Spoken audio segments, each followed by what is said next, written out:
அழகான காலை வேளையில் கண் விழிக்கும் முன்னே நம்ம எஃப்எம் சத்தம் கேட்குமே. ஸ்வீட்டான பாடல் கேட்க ஊரெல்லாம் ஸ்ட்ரெஸ் குறைய நம்ம வைபே நான் ஸ்டாப்பா இருக்குமே.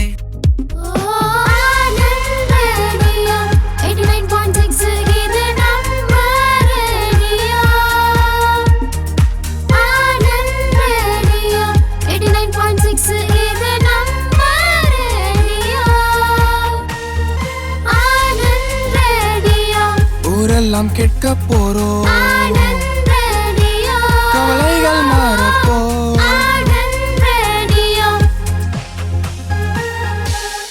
ஆனந்த் ரேடியோ 89.6 சமுதாய வானொலி. நம்ம ரேடியோ, இது நமக்கான ரேடியோ. மத்திய அரசின் சமூக நீதி மற்றும் அதிகாரமளித்தல் அமைச்சகம் மற்றும் சமுதாய வானொலி கூட்டமைப்பு புதுடெல்லி இணைந்து வழங்கும் மூத்தோர்க்கு முதல் வணக்கம், மூத்த குடிமக்களுக்கான சிறப்பு தொடர் நிகழ்ச்சி பகுதி 22 தற்பொழுது கேட்கலாம்.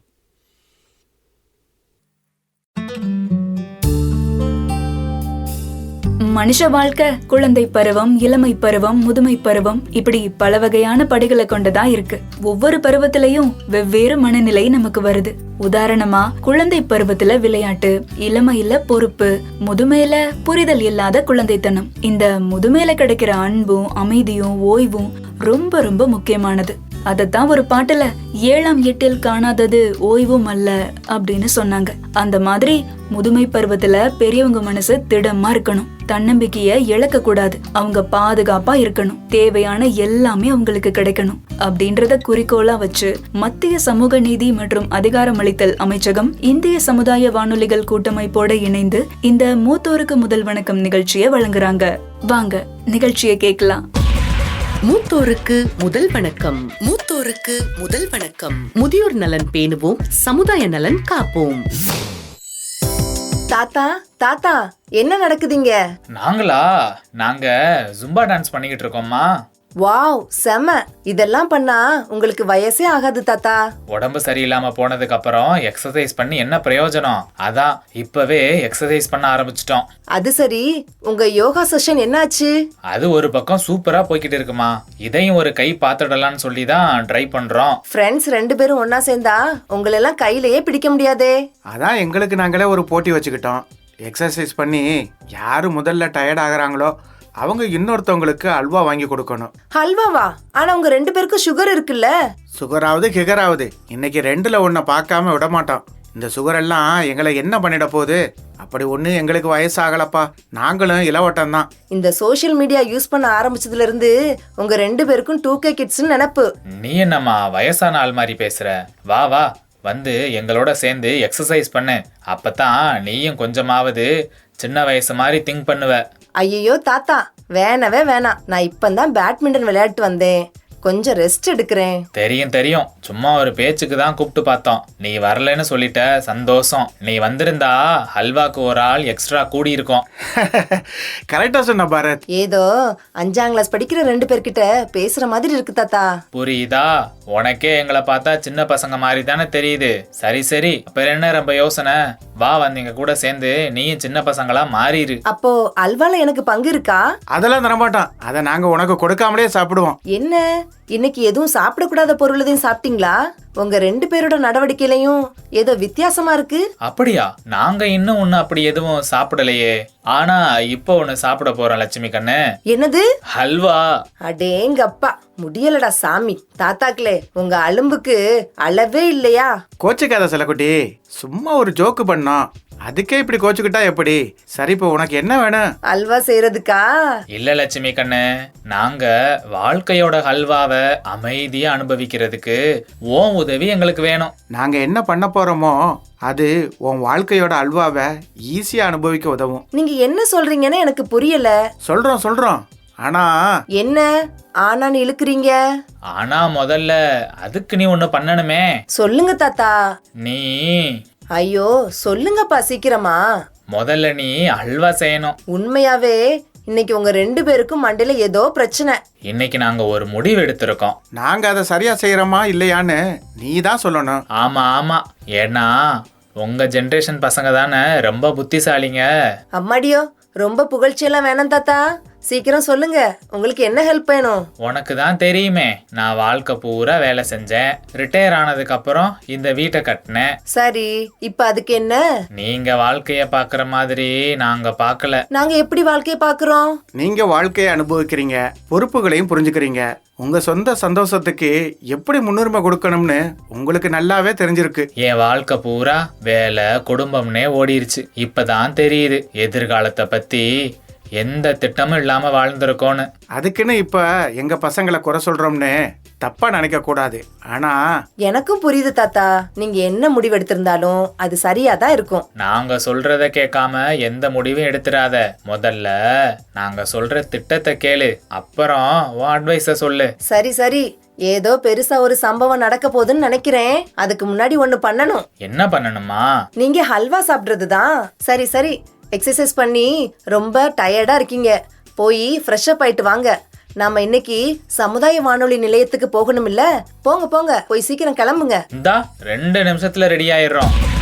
மூத்தோருக்கு முதல் வணக்கம். மூத்தோருக்கு முதல் வணக்கம். முதியோர் நலன் பேணுவோம், சமுதாய நலன் காப்போம். மத்திய சமூக நீதி மற்றும் அதிகாரமளித்தல் அமைச்சகம் மற்றும் சமுதாய வானொலிகள் கூட்டமைப்பு இணைந்து வழங்குற மூத்தோருக்கு முதல் வணக்கம் நிகழ்ச்சியை கேட்க காத்துட்டு இருக்கிற எங்களோட அன்பான நேயர்கள் அனைவருக்கும் தாழ்மையான வணக்கம். இன்னைக்கு உங்க கூட பேச வந்திருக்கிறோம். நானும் என்னோட பேத்தி லட்சுமியும் கூடவே என் ஃப்ரெண்டும் வந்திருக்காப்புல. என்ன நேயர்களே, நிகழ்ச்சிக்குள்ள போகலாமா? உடம்புல தெம்பு இருந்தவரை வயசானவங்க அவங்களுக்கு தேவையான விஷயங்களை அவங்களே பார்த்துப்பாங்க. எப்போ அவங்க உடம்பு தளர்ந்து போகுதோ அப்போ மற்றவங்களோட கண்காணிப்பும் கவனிப்பும் ரொம்பவே அவசியம். கூடவே அவங்க தனிமரம் கிடையாது, அவங்கள பாத்துக்கிறதுக்கு அவங்களோட குடும்பம் இருக்குது. எந்த ஒரு சூழ்நிலையா இருந்தாலும் அவங்களுக்கு உதவி செய்ய ஏதோ ஒரு கை ஓடி வரும் அப்படிங்கிற நம்பிக்கைய அவங்க மனசுல விதைக்கணும். அப்படிங்கிறதுக்காக தான் இந்த மூத்தோருக்கு முதல் வணக்கம் நிகழ்ச்சி மூலமா ஒவ்வொரு வாரமும் மூத்த குடிமக்களுக்கான அரசோட திட்டங்கள் உதவிகள் என்னெல்லாம் இருக்குன்னு உங்களுக்கு சொல்றதுக்காக தான் நானும் என் தாத்தாவும் வந்திருக்கோம். என்ன தாத்தா, நான் சொல்றது சரிதானே? ஆமா லட்சுமி, வயசான காலத்துல தன்னம்பிக்கையோட நடத்தப்படுறது எவ்வளவு முக்கியமோ அதே மாதிரி அவங்க மரியாதையாவும் நடத்தப்படணும். எந்த ஒரு வெறுப்புக்கும் ஆளாக கூடாது. கௌரவமா அவங்களோட கடைசி காலத்தை வாழ்ந்து கழிக்கணும். ஒரு வாரமும் இதெல்லாம் பத்தி தான் பேசிட்டு இருக்கோம் இல்லையா? இன்னைக்கும் அதோட தொடர்ச்சியா தான் இருக்க போகுது நிகழ்ச்சி. முதலாவது நம்ம பார்க்க போறது மூத்த குடிமக்களுக்கான ஒருங்கிணைந்த திட்டம். பராமரிப்பு இல்லாம தனிமையில வாழ்ந்துகிட்டு புறக்கணிப்போடு இருக்கக்கூடிய முதியவங்களுக்கு இந்த திட்டம் ஒரு வரப்பிரசாதம்னே சொல்லலாம். இந்த திட்டத்துக்கு கீழே தான் தொண்டு நிறுவனங்கள், முதியோர் இல்லங்கள், பராமரிப்பு மையங்கள் இது எல்லாமே அவங்களுக்கு தேவையான வசதிகளையும் ஆதரவையும் பெற்றுட்டு இருக்காங்க. ஏதோ ஒரு வகையில மூத்த குடிமக்களுக்கான ஒருங்கிணைந்த திட்டம் மூலமா வயசானவங்களுக்கு தேவையான ஆறுதலும் பாதுகாப்பும் கிடைக்குது. ரொம்ப முக்கியமான ஒண்ணு இருக்கு கண்ணு, முதியவர்களுக்கான உதவி எண் 1 4 5 6 7. முதியவங்களுக்கு அரசோட சேவைகளை பெறதுல எந்த ஒரு சிக்கலும் இருக்கக்கூடாது அப்படின்றதுக்காக நம்ம மத்திய சமூக நீதி மற்றும் அதிகாரமளித்தல் அமைச்சகம் கொண்டு வந்திருக்கிற ஒரு உதவி எண் தான் இந்த 1 4 5 6 7. இந்த நம்பருக்கு கால் பண்றது மூலமா ஓய்வூதியம் சம்பந்தமான தகவல்கள், சட்ட பிரச்சனைகள், ரேஷன் கார்டு ஏதாவது எடுக்கணும்னாலும், வீட்டு வசதி திட்டங்கள் பத்தி தெரிஞ்சுக்கிறோம்னாலும், ஆயுஷ்மான் அட்டைகள் வாங்கணும்னாலும் இது மூலமா பண்ண முடியும். ஒரு தடவை வயசானவங்க இந்த நம்பருக்கு கால் பண்ணாலே போதும், அவங்க பிரச்சனை எல்லாமே சால்வ் ஆகிடும். அது மட்டும் இல்ல தாத்தா, வயசானவங்களை பராமரிக்க அனுபவம் உள்ளவங்க தேவைப்படுறதுனால பெரியவங்களை எப்படி பராமரிக்கிறது, அவங்கள எப்படி கையாளுறதுங்கிற பயிற்சியையும் கொடுக்கறாங்க.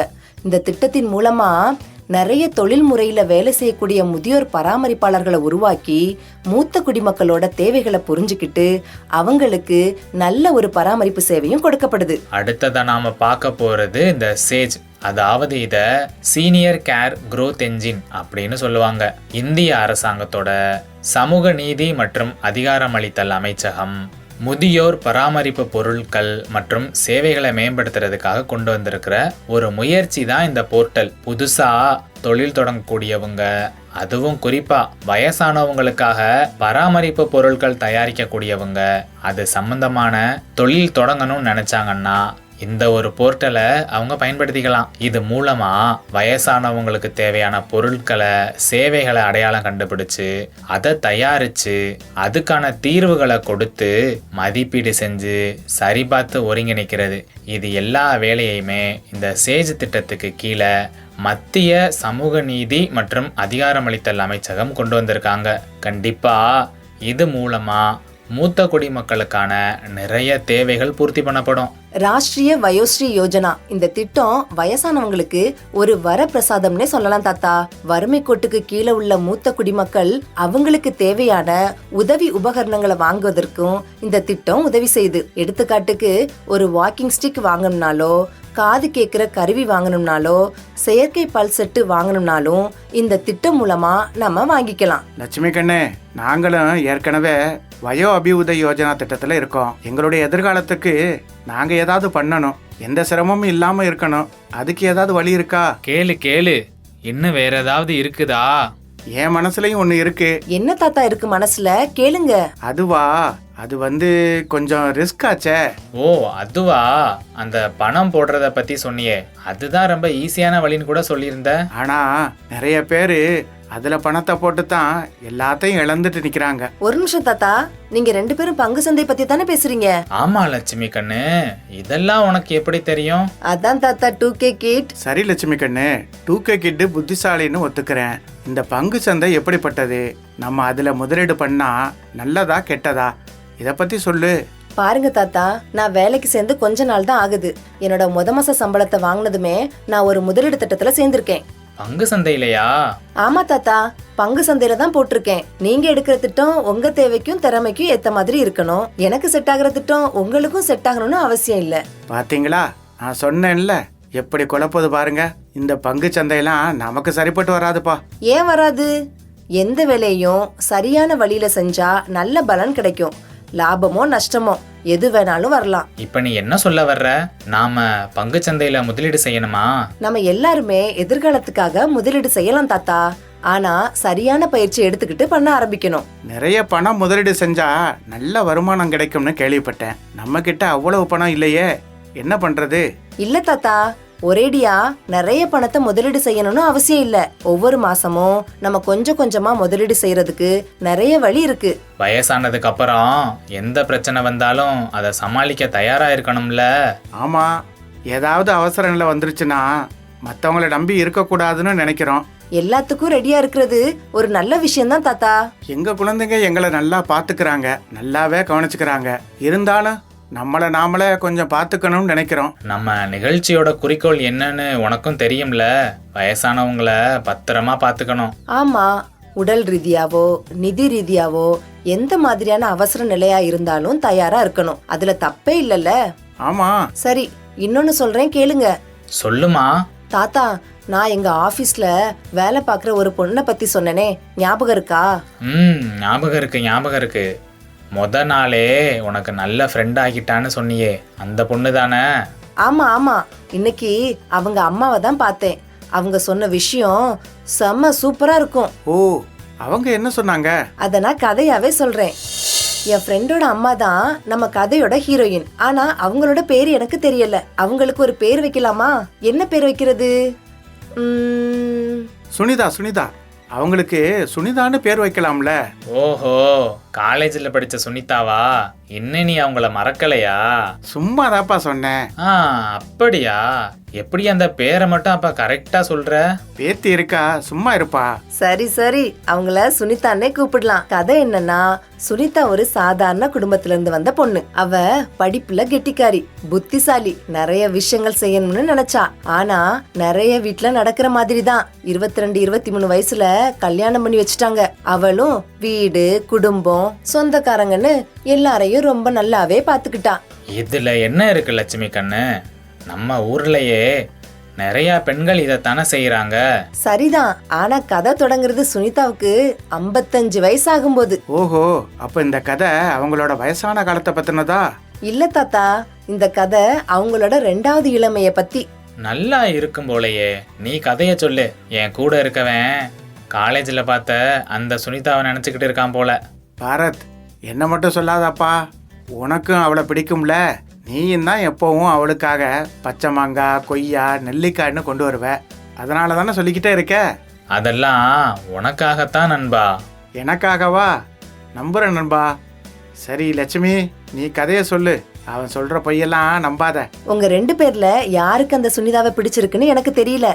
ஆனா இந்த சுனிதாவுடைய கதையை கேட்டதுக்கு அப்புறம் நீங்க 2 பேரும் கண்டிப்பா அவங்களோட ஃபேன் ஆயிடுவீங்க. சரிம்மா, நீ மேல சொல்லு. சுனிதாவுக்கு ஒரு 35ல இருந்து 40 வயசு இருக்கும்போது அவங்க கணவர் இறந்து போயிட்டாங்க. அவங்க குழந்தைங்களுக்காக அம்மாவாவும் அப்பாவாவும் அவங்களே மாறினாங்க. அப்போ அவங்க வாழ்க்கையில ஒரு திருப்பம் நடந்துருச்சு, அப்படிதானே? இல்ல தாத்தா, உண்மையான திருப்பமே அவங்களுக்கு 57 வயசுல தான் வந்துச்சு. குழந்தைங்க எல்லாரும் அவங்க சொந்த வாழ்க்கையில பிஸி ஆயிட்டாங்க. இப்ப அவங்களுக்கு செய்யறதுக்கு எதுவுமே இல்ல. அப்பதான் வீட்டு வேலைகளை பார்க்கும்போது குழந்தைங்கள நல்லா கவனிச்சுக்கணும் அப்படிங்கறதுக்காக அவங்களையே அவங்க சரியா கவனிச்சுக்கலங்கிறத உணர்ந்தாங்க. இப்போ உடம்பும் பாரமாயிடுச்சு, மூட்டும் வலிக்க ஆரம்பிச்சது. அவங்க தனிமையா இருக்கிறத உணர ஆரம்பிச்சாங்க. எனக்கு புரியுது. வயசாகும்போது நாம ரொம்ப தனியா இருக்கிற மாதிரி உணர ஆரம்பிப்போம். அந்த மாதிரி நேரத்துல ஒரு நண்பர் இருந்தாதான் சமாளிக்க முடியும். ஆம்பளைங்களுக்குலாம் ஈஸியா ஃப்ரெண்டு கிடைப்பாங்க. ஆனா நம்ம ஊருக்குள்ள வீட்டு வேலைகளை மட்டும் செஞ்சு வாழ்நாள் முழுசும் வீட்டிலேயே பெண்களா இருக்கிறவங்களுக்கு இந்த வயசுல நண்பர்களை உருவாக்குறது ரொம்ப கஷ்டம் தாத்தா. அதனாலதான் வயசானதும் கோயில்களுக்கும் யாத்திரை தலங்களுக்கும் போகணும்னு சொல்றாங்க. அப்போ அங்க நிறைய மக்களை சந்திச்சு அவங்க சந்தோஷத்தையும் கஷ்டத்தையும் பகிர்ந்துக்க முடியும்ல. சரியா சொன்னீங்க தாத்தா. ஆனா இப்போ சுனிதாவோட உடம்பு எங்கேயும் சுத்தி திரிற அளவுக்குலாம் இல்ல. காலையில நடைபயிற்சிக்கு போனாலும் கொஞ்ச நேரத்துல வலி வந்து வீட்டுக்கு திரும்பிடுறாங்க. அவங்க கஷ்டத்தை பார்த்து அவங்க பிள்ளைங்களும் ஓய்வெடுக்க சொல்றாங்க. ஆனா இப்போ சுனிதா அம்மாவோட மனசு அலைப்பாஞ்சிட்டு இருக்கு. சில சமயம் என் மகனோட கல்யாணத்தை முடிச்சிட்டு யாத்திரை போகணும்னு நினைப்பாங்க. சில சமயம் எல்லாரும் அவங்களோட வாழ்க்கைய வாழ்றாங்க. நாம இனிமே தேவைப்பட மாட்டோம், நாம சாகுறது தான் நல்லதுன்னு நினைப்பாங்க. அச்சச்சோ, சாகணும்னு நினைச்சாங்களா? ஆமா தாத்தா, ஏன்னா அவங்க கிட்ட தான் மனசு விட்டு பேச யாரும் இல்லல்ல. என்ன பண்றது, நம்ம பிள்ளைங்களுக்கும் வேலை ஆபீஸ்னு பல கட்டுப்பாடு இருக்கு. ரொம்ப பிஸியா இருக்கிற அவங்கள நாம குறை சொல்ல முடியாதுல. ஆமா, குழந்தைகளை நல்லா வச்சுக்க அவங்களால முடிஞ்ச வரைக்கும் முயற்சி பண்றாங்க. ஆனா அவங்களுக்குன்னு ஒரு வாழ்க்கை இருக்கு. பெரியவங்களோட வேகத்துக்கு ஏத்த மாதிரி அவங்களால எல்லாத்தையும் செய்ய முடியாதுல. உங்க 2 பேரோட சிறப்பம்சம் என்னன்னா எல்லாத்தையும் 2 பக்கத்துல இருந்துமே பாக்குறது தான். அதே மாதிரி சுனிதாவும் ஒரு நாள் கண்ணாடிக்கு முன்னாடி நின்னுட்டு அவங்க வாழ்க்கையோட மறுபக்கத்தை பத்தி யோசிக்க ஆரம்பிச்சாங்க. நான் உண்மையிலே இந்த மாதிரி வாழ்க்கையை தான் வாழணுமா, எல்லாத்துக்கும் ரொம்ப கஷ்டப்படணுமா, வேணவே வேணாம், இது எல்லாத்தையும் மாத்தணும்னு முடிவு பண்ணாங்க. அதுக்கு என்ன பண்ணாங்க? அவங்க வீட்டு பக்கத்துல இருந்த ஜிம்லயே சேர்ந்தாங்க. வயசானதுக்கு அப்புறம் எதுக்குமா ஜிம்முக்கெல்லாம் போகணும்? இல்ல தாத்தா, இப்போல்லாம் நிறைய வயசானவங்க ஜிம்முக்கு போறாங்க. பெரிய பெரிய ஒர்க் அவுட் பண்ணலாட்டியும் சின்ன சின்னதா லேசான எக்ஸசைஸ், ஜும்பா டான்ஸ், யோகா இதெல்லாம் செய்யறாங்க. சரி, நம்ம சுனிதா ஜிம்ல என்ன பண்றாங்க அத சொல்லு. அது சரி, சுனிதா ஜிம்முக்கு போய் சின்ன சின்ன ஒர்க் அவுட்லாம் பண்ணாங்க. அப்புறம் தான் உண்மையான திருப்புமுனையே வந்துச்சு. சுனிதா 1 வருஷம் தொடர்ந்து இதை பண்ணாங்க. அவங்க எடையும் குறைய ஆரம்பிச்சிச்சு. அப்பதான் அவங்களோட வாழ்க்கையில அவங்களுக்கு ஒரு நம்பிக்கை வந்துச்சு. அதுக்கப்புறம் ஒரு தைரியமான காரியம் பண்ணாங்க. போய் அவங்க ஜிம் பயிற்சியாளர்கிட்ட வெயிட் லிஃப்ட் பண்ணணும்னு சொன்னாங்க. வெயிட் லிஃப்டா? பெரிய தம்பிள்ஸை தூக்குவாங்களே. ஆமா தாத்தா, முதல்ல அவங்க சின்ன தம்பிள்ஸோட தான் தொடங்கினாங்க.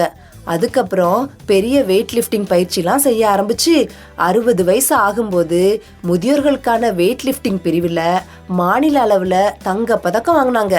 வாவ், நிஜமாவே நம்ம சுனிதா ஹீரோயின் தான்ப்பா. நல்ல மோட்டிவேஷனா இருக்கு. இல்ல தாத்தா, கதை இன்னும் முடியல. அவங்க இப்படி பண்றத பார்த்துட்டு நிறைய பேரு வயசானதுக்கு அப்புறம் இதெல்லாம் பண்ணீங்கன்னா உங்க எலும்பும் மூட்டும் உடைஞ்சிரும், அப்புறம் படுக்கையிலே இருக்கணும், ஹாஸ்பிட்டலுக்கே எல்லா பணத்தையும் வீணாக்கணும்னு சொல்லிக்கிட்டே இருந்தாங்க. அதே மாதிரி வயசானதுக்கு அப்புறம் இதெல்லாம் தேவையானு கிண்டல் கூட பண்ணாங்க. ஆனா அது எல்லாத்தையுமே காதுல வாங்கிக்காம முன்னேறி போய்கிட்டே இருந்தாங்க. இன்னைக்கு அவங்களுக்கு 69 வயசு. நிறைய சர்வதேச போட்டியில கலந்துக்கிட்டு எக்கச்சக்கமான பதக்கங்களை ஜெயிச்சிட்டாங்க. தினமும் 5 கிலோமீட்டர் தூரம் ஓடுறாங்க. இப்போ செம ஃபிட்டா அழகா இருக்காங்க. உங்க காலேஜ்ல பார்த்த சுனிதாவை விட ரொம்ப அழகா இருக்காங்க. அப்போ எதிர்காலம் நல்லா இருக்க கொஞ்சம் கொஞ்சமா சில நடவடிக்கைகளை எடுக்கிறது தான் நம்மள நல்லா வச்சிருக்கணும், புரியுது? கரெக்ட் தாத்தா, எந்த வயசுலயும் நீங்க புதுசா ஏதாவது கத்துக்கலாம். அப்படின்னா நாமளும் முதலீடு பண்ற முறைகளை கத்துக்கணும். எதிர்காலத்தில் நடக்க போகிறத நம்மளால் தடுக்க முடியாது. ஆனால் எதிர்காலத்தில் நடக்க போகிறதுக்கு ஏற்ற மாதிரி நம்மளை ரெடியாக வச்சுக்கலாம்ல. நாளைக்கு வேண்டியதை இன்னைக்கே பண்ணணும். என் ஓய்வூதியத்தை 2 பகுதிகளாக பிரிச்சுக்கிறேன். ஒன்றை வங்கியில் போட்டுடுறேன், இன்னொன்று முதலீடு செஞ்சிடுறேன். சூப்பர் தாத்தா, இன்னைக்கே ஒரு நல்ல ஆலோசகரை உங்களுக்கு அறிமுகப்படுத்த போறேன். அவர்கிட்ட கேட்டு புரிஞ்சுக்கிட்டு தெளிவா முதலீடு பண்ணுங்க. இன்னைக்கு ரொம்ப சந்தோஷமா இருக்குப்பா. ஸ்வீட்டு சாப்பிட்டதால சொல்றியா? அது சரி. இல்ல உங்க காலேஜ் சுனிதாவை ஞாபகப்படுத்துனதுனாலயா? லட்சுமி, நீ அவங்க கூட சேர்ந்து என்ன கலாய்க்கிறியே? சரி நண்பர்களே, இன்னைக்கான உரையாடல்ல இதோட முடிச்சுப்போம். இன்னைக்கு நாங்க சொன்ன கதை, நாங்க பேசிக்கிட்டதெல்லாம் நீங்க ரசிச்சிருப்பீங்கன்னு நம்புறேன். கண்டிப்பா உங்களுக்கு பிடிச்சிருக்கும் லட்சுமி. சரி நேயர்களே, நாங்க போயிட்டு வர்றோம். மறுபடியும் அடுத்த நிகழ்ச்சியில வந்து சந்திக்கிறோம். வணக்கம் தாத்தா, வணக்கம் பாட்டி. உங்க 2 பேரோட பேரை ஃபர்ஸ்ட் சொல்லுங்க. என் பேர் ராயப்பன். ராசமணி. உங்க 2 பேருக்கு இப்ப வயசு எவ்வளோ? 63 கல்யாணம். இப்போ எத்தனை வருஷம் நடக்கும் பார்த்துங்க. 63 கல்யாணம். அப்போ எனக்கு 18 வயசு, உங்களுக்கு 28 வயசு, எனக்கு 79. 89. சரி, இவ்வளோ வயசானதுக்கு அப்புறம் உங்களுக்கு நீங்க சின்ன வயசுல உங்க கல்யாணம் ஆன புதுசுல இந்த மாதிரியான உடல் வலிமை வந்து இருக்கா, இல்லை ரொம்ப குறைஞ்சிருச்சா? சொம்பு குடையத்தான் செய்யும். எப்போ போல எந்த மக்களும் எங்களுக்கு தொந்தரவு கொடுக்காம ஆண்டவர், நீ இந்த இப்படி கிடக்கான என்னை பார்க்கணும், யாரும் பேசாம கொள்ள எங்களை முழுக்க எடுத்துறணும் நல்ல சோத்தோட. அதான் நாங்கள் ஆண்டட்ட வரங்க. சரியா? இப்போ ஒரு நாளைக்கு எவ்வளோ நேரம் 2 பேரும் வேலை பார்ப்பீங்க? என்னென்ன வேலைன்னா பார்க்க? ஒரு வேலையில் வேலை பார்க்கணும். சும்மா இந்த ஒரு பாத்திரம் வளர்க்கோம்ல, மரமாக விலை கூட மாட்டாங்க. நீங்கள் ஒன்றும் பார்க்க வேண்டாம். சாப்பிட்டுலாம் இருக்கலாம் இருக்கலாம். அதான் இப்படி தான் இருந்துக்கிட்டு இப்போ 2 வருஷமா. நம்மளுடைய கதையும் அதே தான். மரும சாப்பாடு கொடுப்போம், காப்பி பல்லாரம் சாப்பிட்டு நம்ம இருக்க வேண்டியது. அங்கே 4 மணிக்கு போய் அங்கே நம்ம வயசு ஆட்களோட பேசிக்கிட்டு இருப்பாங்க. காலையில் வேலையில் 4 மணிக்கு போயிடுவாங்க. அங்கே நம்ம ஆட்களோட பேசிக்கிட்டு வருவா. இப்போ கடைக்கு போயிட்டு தான் வந்து சாப்பிட்டு உட்காந்து. சரி, இவ்வளோ வயசானாலும் உங்களுக்கு வந்து நீங்கள் சொல்கிறதுபடி பார்த்தாலும் உங்களுக்கு ஒரு பெரிய அளவுக்கு ஒரு பிரச்சனை இருக்குமானா தெரியல. நல்ல ஒரு 79 வயசு 89 வயசில் நல்ல உடம்பு ஆரோக்கியமாக தான் இருக்குது. இவ்வளோ ஆரோக்கியத்துக்கு காரணம் என்ன? அந்த காலத்தில் சாப்பாடு காரணம். உள்ள சாப்பாடு தான் இப்போ அப்போ உள்ள சாப்பாடு தான் உரம் போட்டு கொடுக்குறாரு. கம்மஞ்சோறு, குருதாளிச்சோறு, கேப்பக்கூழ், அப்போட சாப்பாடு அதான். சில வீட்டில் தான் அரிசி சோறு பொங்க, மற்ற விட்ட 3 வேளைக்கு அந்த சாப்பாடாக தான் இருக்கும். அப்போ உள்ள தீனு அதான். இவ்வளோ வயசுக்கு கிடக்கிற இருந்துச்சுன்னா தாய்ப்பால், கம்மஞ்சோறு, கேப்பக்கூறு இதான் சாப்பாடு எங்களுக்கு. அப்போ உள்ள சாப்பாடு இதான் கிடக்கும். இப்போ உள்ள சாப்பாடு தள்ளி இருக்கு. எந்த வயசு வரை நீங்கள் நல்லா வேலை பார்த்தது, நல்லா வந்து ஆடி ஆடி வந்து வேலை பார்த்தோன்னா எவ்வளோ வயசு வரை இருக்கும்? எத்தனை வருஷமா அதெல்லாம் பார்க்கல, ஓய்வு எடுக்கிறியா? இப்போ ஓய்வு எடுக்கிறதா? இப்போ ஒரு 2 வருஷமா ஓய்வு எடுத்துக்க. தொழிலுக்கு தான் போக மாட்டாங்க. தொழில் இந்த வீட்டில் இருக்க அதே மாதிரி தான், மற்ற வேலை பார்க்க மாட்டாங்க. 3 வருஷமா அந்த வீட்டு வேலையோட பார்க்குற கூட அது கூட இல்லாமல் 2 வருஷமா சும்மா தான் இருக்கணும். சாப்பிட்றோமா, மனுஷ மக்களோட பேசிக்கிட்டு இருக்கோமா, அங்கே படுக்கமா, நைட்டு, இதுதான் எங்களுக்கு வேலை. அதுக்கு முன்னாடி எவ்வளோ நேரம் ஒரு நாளைக்கு வேலை வைப்பீங்க? அதுக்கு ஒரு நாள் நம்ம சோறுங்கிற நேரம், சாயங்காலம் சோறுங்க நேரம், நைட்டு சோறுங்க நேரம், பாத்திரம் பண்ண வளர்க்குற நேரம், அது எப்படி 1 மணி நேரம் ஆகும். ஒரு நாளைக்கு 1 மணி நேரம் அந்த ரவம் பண்ணி சாப்பிட்றது, பொங்குறது, ஆக்குறது, பிள்ளைகளுக்கு அமர்த்துறது, ஒல்றது, வாங்குறது. கடலுக்கு போய் 15 வருஷம் போகிறது கிடையாது. கடைக்கு போவேன், வருவேன், டீ குடிப்பேன், சாப்பிடுவேன். இப்படிதான் எங்கள் நாள் ஓடிக்கிட்டே. அப்போவுமே கடல் மேலே வேலை வெட்டி பாப்பா கொள்வாங்க. கடல் கூரை கணக்கு தாரும், அதில் வலை ஒட்டா பாடும். சொல்லுங்க தேங்காத மீன் கீழே போடி நிலத்துல போய்கிட்டு இருக்கேன். நான் தோணியில் உட்காந்துக்கிட்டு இருப்பேன். அந்த மீன் போகிறது எனக்கு தெரியும். ஒரு மாதிரி இந்த கம்மஞ்சோரில் ஆடை மாதிரி படுறதுல அதே மாதிரி மாம்பால் விழுக்கிட்டே போகும். நான் அதை பார்த்துக்கிட்டே இருப்பேன். அந்த மீனை எங்கே போதோ போய் பிடிச்சிட்டு வந்துடுவேன். அது நம்மளுடைய கணக்காக. அவங்களோட கடனால் பார்ப்பாங்க. நமக்கு வீட்டு வேலை, மற்ற வேலை வீட்டு வேலை. சரி, இப்போ வயதானதுக்கு அப்புறம் இப்போ கால் வலி வரும், கண்ணு பார்வை குறையும். அதனால என்னென்ன பிரச்சனை உங்களுக்கு சந்திக்கிறீங்க? அதெல்லாம் ஒரு பிரச்சனை சந்திக்கல. கடவுளாக பார்த்து சந்திச்சு அந்த கால் வலி, முட்டு வலி, கை வலி அது வாரதான் போகிறதான். அதுக்கு தகுந்த மாத்திரை டானிக்கு சாப்பிட்டு மற்ற தொந்தரவுலாம் எங்களுக்கு கிடையவே செய்யாது. ஒவ்வொரு டெலிவரிக்கு ஒவ்வொரு கஷ்டத்துக்கு எதுங்க ஆண்டவராக பார்த்து வழியாது. அவ்வளோதான் எங்களுடைய. இப்போ நீங்கள் 2 பேரும் நல்லா ஆரோக்கியமாக இருக்கீங்க, உடம்பும் கொஞ்சம் தெம்பாக தான் இருக்குது. இப்போ வயதானவங்களுக்காக கொஞ்சம் நீங்கள் தினமும் நடங்க, தினமும் ஏதாச்சும் உடற்பயிற்சி பண்ணுங்கன்னு சொல்கிறாங்க. அதனால் உங்களால் பண்ண முடியுதா? அது போய்கிட்டு தான் இருக்கும். நடந்து போயிட்டு நடந்து வந்துக்கிட்டு நான் சொல்கிறேன்ல, விடியத்தரம் காலையில் எந்திக்காகல, நான் 5 மணி 6 மணிக்கு எந்திக்கா அப்படியே போயிடுவாங்க. அங்கே ஆட்களோடு இருந்து பேசி இருந்து செந்தில் கடையிட்டு பேசிக்கிட்டு இருந்து டீ குடிச்சிட்டு ஒன்றா வந்துடுவாங்க. சாயங்காலம் அதே மாதிரி 4 மணிக்கு போயிடுவாங்க. நான் அங்கிட்டு போக மாட்டேன். இப்போ தங்கச்சி வீடு அங்கிட்டு இருக்குது. அவன் வீட்டுக்கு நடக்க முடியல. இப்போ எனக்கு குறுக்கு வலி. அது ஒன்று தான். மற்றெல்லாம் ஒன்றும் இல்லை இப்போ கடைசி ஒரே ஒரு கேள்வி மட்டும். இப்போ வயசானதுக்கப்புறம் இப்படி நிறைய கை வலி கால் வலி உங்களுக்கு கொஞ்சம் பரவாயில்லன்னு சொல்கிறீங்க. நிறைய பேர் வந்து நடக்காமே இருக்காங்க. வயசாகிறாங்க, அது மனது ரீதியாக எவ்வளோ பிரச்சனையாக இருக்குது? அதாவது நம்ம நடக்க வயசு தக்க நடக்கணும். மணலை சல்லப்பட்டு சரியாக நம்ம திருத்தி நடக்கணும். அப்படி உழக்கணும். அவங்களுக்கு அந்த வர மாட்டேன். பதட்டம் கொடுத்து இங்கிட்டு சாச்சு நடக்கிறேன், அங்கிட்டு சாச்சு நடக்கிறேன், எத்தனை பார்க்குறேன் அப்படி நான் நடக்க மாட்டேன். மொத்தத்தில் ஆண்டவரை தான் தேடணும். எனக்கு அந்த 6 வருஷம் ஆச்சு. ப்ரெஷர் சோறு ஒரு நாளைக்கு 8 மாத்திரை போட்டுக்கிட்டு இப்போ தான் 3 இட்லி தின்னு இந்த மாத்திரை போட்டு உட்காந்துக்கிட்டு ஐயா சாப்பிட்டு தூளை போட்டு அதான் எங்களுக்கு கிடைச்சது. மற்ற ஆட்களும் பார்க்குறோம் போகிறோம். கொஞ்சம் வயசு ரொம்ப வயசாக இருக்க பிள்ளையோட சாச்சா நடக்க நம்மளாம் சொல்கிறோமே இவ்வளோ ஒரு வயசோட பிள்ளை வந்து இப்படி சாச்சு நடக்க நாங்களும் மனசை நினச்சிக்கிறது. இதுதான் எங்களுக்கு கண்டிப்பாக இருக்கும், வேறு ஒன்றும் இல்லைப்பா. ஆனால் நாங்கள் இருந்த மாதிரி நாங்கள் பெற்ற பிள்ளைகள் அதே மாதிரி இருப்பாங்கன்னு எங்களுக்கு நம்பிக்கை. நாங்கள் எந்த வயசு இப்படி இருக்கோம் அதே மாதிரி நம்ம பெற்ற பிள்ளைகள் அதே மாதிரி இருக்கோம்னு ஒரு நம்பிக்கை கடவுள் தெரியும். ரொம்ப அழகாகவே சொன்னீங்க. இதே மாதிரி நல்ல உடல் உள்ள சுகத்தோட இன்னும் ரொம்ப நாள் ரொம்ப வருஷம் ஆரோக்கியமாக வந்துருங்க. அதே மாதிரி சேர்ந்துருங்க. நான் தான் சொல்லிட்டேன்னு மொத்தமாக அவர் கையில் இருக்கு. மூத்தோருக்கு முதல் வணக்கம். முதியோர் நலன் பேணுவோம், சமுதாய நலன் காப்போம். நேயர்களே, இன்னைக்கான நிகழ்ச்சி உங்களுக்கு பிடிச்சிருக்கும்னு நினைக்கிறேன். ஔவையார் தனிப்பாடல்ல சொன்னாங்க, கொடிது கொடிது இளமையில் வறுமை கொடிதுன்னு. ஆனா இதை விட கொடியது என்ன தெரியுமா?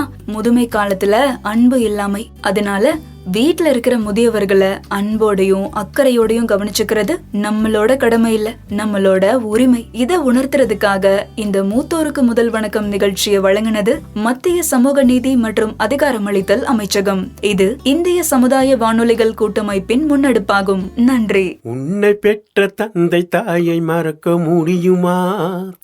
நீர் முதியோர் இல்லத்தில் சேர்ப்பதை ஏற்க முடியுமா? உன்னை பெற்ற தந்தை தாயை மறக்க முடியுமா? நீ முதியோர் இல்லத்தில் சேர்ப்பதை ஏற்க முடியுமா?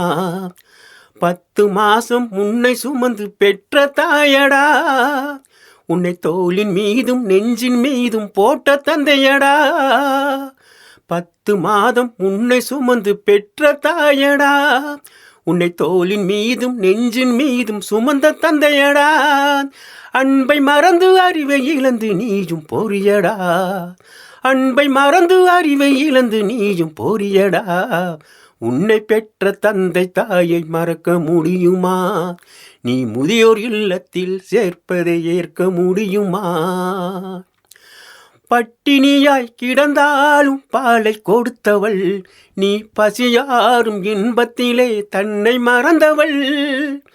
பட்டினியாய் கிடந்தாலும் பாலை கொடுத்தவள், நீ பசியாரும் இன்பத்திலே தன்னை மறந்தவள். துன்பம் வந்த போதினிலும் துணிந்து வளர்த்தவள், துன்பம் வந்த போதினிலும் துணிந்து வளர்த்தவள். எந்த நோய் நொடிகள் வந்த போதும் உன்னை காத்தவள், அந்த நோய் நொடிகள் வந்த போதும் உன்னை காத்தவள். உன்னை பெற்ற தந்தை தாயை மறக்க முடியுமா? நீ முதியோர் இல்லத்தில் சேர்ப்பதை ஏற்க முடியுமா?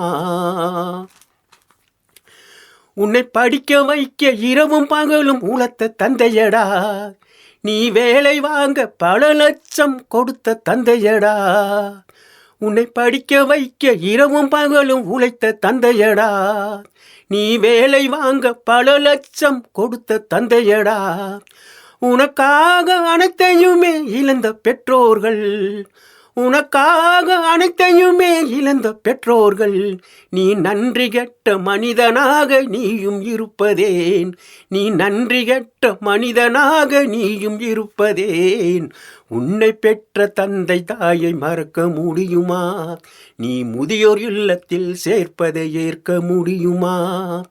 உன்னை பெற்ற தந்தை தாயை மறக்க முடியுமா? நீ முதியோர் இல்லத்தில் சேர்ப்பதை ஏற்க முடியுமா? 10 மாதம் உன்னை சுமந்து பெற்ற தாயடா, உன்னை தோளின் மீது நெஞ்சின் மீதும் போட்ட தந்தையடா. 10 மாதம் உன்னை சுமந்து பெற்ற தாயடா, உன்னை தோளின் மீதும் நெஞ்சின் மீதும் சுமந்த தந்தையடா. அன்பை மறந்து அறிவை இழந்து நீயும் போரியடா, அன்பை மறந்து அறிவை இழந்து நீயும் போறியடா. உன்னை பெற்ற தந்தை தாயை மறக்க முடியுமா? நீர் முதியோர் உள்ளத்தில் சேர்ப்பதை ஏற்க முடியுமா? நீ முதியோர் இல்லத்தில் சேர்ப்பதை ஏற்க முடியுமா? மத்திய அரசின் சமூக நீதி மற்றும் அதிகாரமளித்தல் அமைச்சகம் மற்றும் சமுதாய வானொலி கூட்டமைப்பு புதுடெல்லி இணைந்து வழங்கும் மூத்தோர்க்கு முதல் வணக்கம் மூத்த குடிமக்களுக்கான சிறப்பு தொடர் நிகழ்ச்சி பகுதி 22 இதுவரை கேட்டீர்கள்.